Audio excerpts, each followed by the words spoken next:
बुद्धि से भरा घड़ा।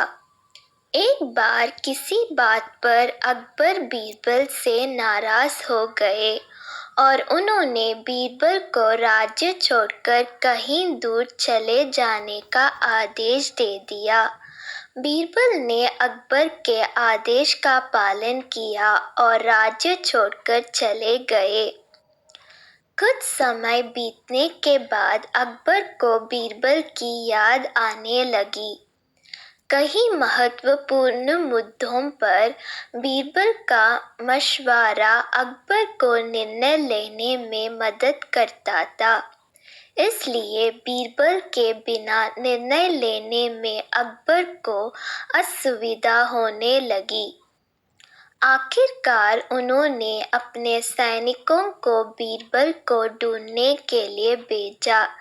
सैनिकों के कई गांव में बीरबल को ढूंढने का प्रयास किया, लेकिन बीरबल नहीं मिले। कई जगहों पर पूछताछ करने के बाद भी बीरबल का पता ठिकाना नहीं मिल सका और अकबर के पास सैनिक बेरंग लौट आए।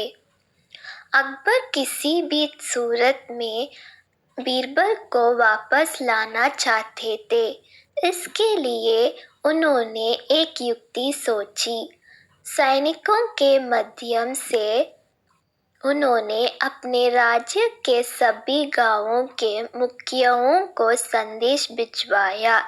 संदेश इस प्रकार था, एक माह के भीतर एक गधे बुद्धि भरकर उस गधे के साथ दरबार में उपस्थित हो। ऐसे ना कर पाने की स्थिति में बुद्धि की जगह गधे में हीरे जवाहरात भरकर देना होगा। अकबर का ये संदेश सैनिकों द्वारा गांव-गांव में प्रसारित किया गया।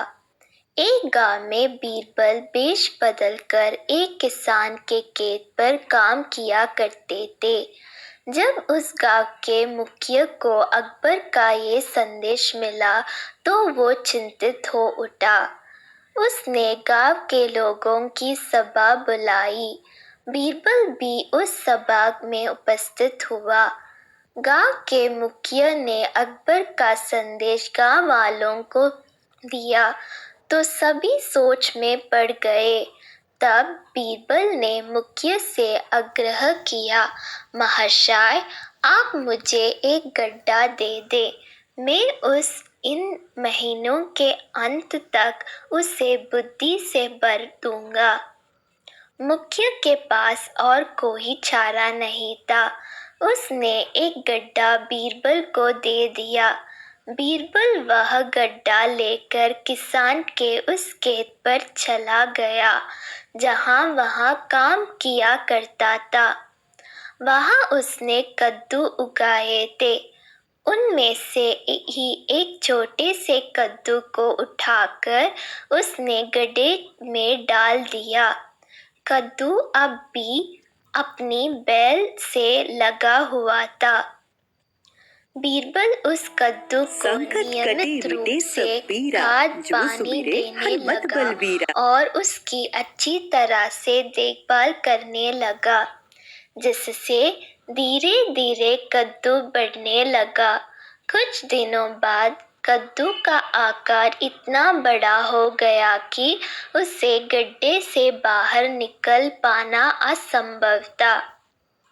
कुछ और दिन बीतने के बाद जब कद्दू का आकार गड्ढे के आकार जितना बड़ा हो गया, तब बीरबल ने उसे उसकी बेल से काटकर अलग किया। गड्ढे का मुंह कपड़े से ढकने के बाद वह गांव के मुखिया के पास पहुंचा और वह गड्ढा उसे देते हुए बोला, यह गड्ढा बादशाह अकबर को दे देना और उनसे कहना कि इसमें बुद्धि भरी हुई है। उसे बिना काटे और इस गड्ढे को बिना फोड़ने उसे निकल लीजिए। मुखिया बादशाह अकबर के दरबार पहुंचा और उसने अकबर को गड्ढा सौंपते हुए वैसा ही कहा जैसा बीरबल ने उसे कहने के लिए बोला था। अकबर ने जब गड्ढे के ऊपर से कपड़ा हटाया और उसमें झांक कर देखा तो उसमें उन्हें कद्दू दिखाई दिया। वे समझ गए कि इतनी दूर की सोच सिर्फ बीरबल की ही हो सकती है। पूछने पर मुखिया ने बताया कि यह उसके गांव के एक किसान के खेत में काम करने वाले व्यक्ति ने किया है।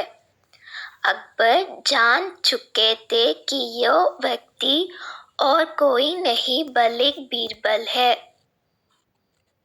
वे तुरंत मुखिया के गांव गए। वहां किसान के घर जाकर बीरबल से मिले और उससे माफी मांगकर वापस दरबार में ले आए। सीख: हर समय का कोई ना कोई हल अवश्य होता है।